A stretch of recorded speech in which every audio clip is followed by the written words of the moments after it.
Are you worrying too much? If so, then this video is for you. Because in this video, I'll be telling you 3 powerful tips, powerful ways to stop worrying and start living. As you're watching this video, till the end of the video, you'll realize that these tips are not very common but are super effective.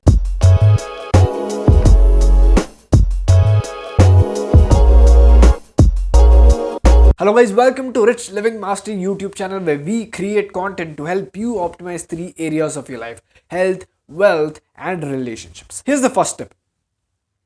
When you are usually worrying, what do you think happens? Usually, there's a scenario playing out in your mind. For example, let's say you were supposed to be going to work.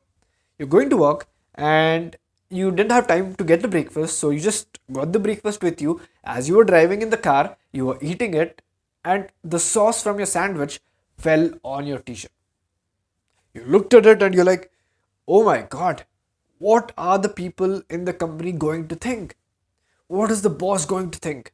And you have the scenario playing out on of other people looking at you, judging you and all that, right? So somewhat like that, that's what usually happens when you're worrying. So what do you do with this? This is a very powerful tip, so listen carefully. It's super effective. All you do is this. Take the scenario that's playing. It's playing like a screen. If it's not playing like a screen, make sure there's a screen in front of you, like a paper. You take this and put that image or put that scenario on this paper. Take the paper. You know how in art and craft they fold it? So fold, fold, keep folding until it becomes a small piece. As you fold it, using your imagination, take that and imagine there's a commode behind you. Yeah, the commode, the toilet. Take that, throw it in and just flush it. And it's gone. And now go back a little bit and try it with some worrying that you have. Next time you worry, or next time even when you feel so down, low, or you don't feel so good, do this. You'll begin to notice how quickly you'll bounce back and you'll feel like whatever was bothering you is just gone. Try it and let me know in the comments how powerful was it. Tip number 2. When do you usually worry? When do you think you usually worry a lot? When you might not be taking action. Let me explain. Let's say this is something that's very common to all the students. You could relate. Okay. Let's say there's an exam. You haven't studied. You have few days left. And you're slowly getting worried every single day. You're like, oh my god, exams are coming up. I don't know what to do. There's so much to study. You're doing everything else except actually sitting down and studying. And your worrying is only increasing. And then there comes the final day. Tomorrow is your exam. You're so damn worried that you can't even study. Does it sound familiar? You or someone you know, your classmate or friend of yours, would have had this experience. Now what is happening here? You are worried when you're not taking action. When you're not sitting down and doing what you're supposed to be doing, when you're not sitting down and studying, you are getting worried, right? So what do? You take action.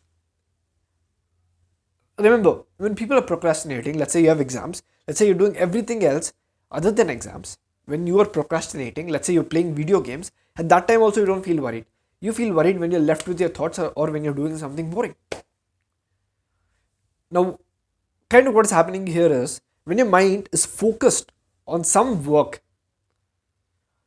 some work that is interesting, that takes its focus, it usually doesn't worry. It cannot worry. It cannot do both at once. Now, if you're doing something boring, something that you're familiar with, for example, you take bath every day. You have done it so many times that your mind does not have to think about it. Just go to shower, you think about everything else in life. It's kind of an automatic process. So if you have to remove worrying, start taking action. Tip number 3. Use your natural mechanism. By nature, do you know that your state of mind, your emotional state of mind and your body are linked together? They work in combination with each other.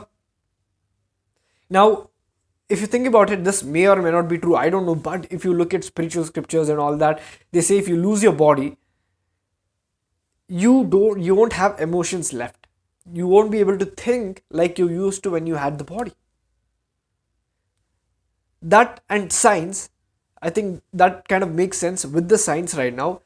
By research, if you really go and look at the research or ask a doctor, you will know that your body language and your feelings are connected. Now, have you seen someone open their arms up, really open up and say, wow, I am so sad, I'm so miserable, wow, my life sucks, man, this is terrible, wow. Have you seen anybody do that? You would usually see like, I don't feel good, right? Have you ever seen somebody like, I feel good, I feel really good. I feel like my life is amazing. No, right? You don't see it. It kind of doesn't make sense to you. Even as you're looking at it, your mind is like, what the heck is going on? Like something isn't right. So, how do you use this? One way to use this is when you're worried, your body language is usually down. Like just like when you're sad or when you're not feeling good, your body language is kind of different. One, your body might be like this, or your breathing, you might be breathing on the upper part of your body. You might be breathing through your chest. So what do? The first thing you do is straighten your back, put your shoulders behind, chest front, and tilt your head a little bit upwards. And open up your body language. As soon as you open up, you don't feel like you need to be secured, or you feel more safe. You feel like more confident.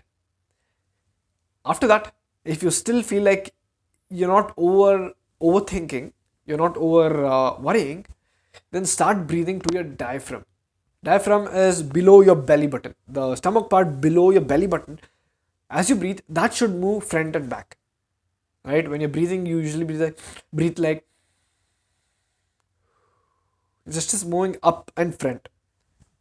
That should not move.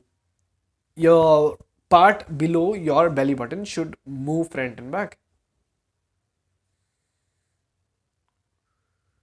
See, my chest isn't moving. So when you do that, you begin to really relax. Because when you're relaxed, that's the body language. So what's happening is change your body language and change your emotion. As soon as you change your body language, your emotion also changes because of the connection. So that is the third tip.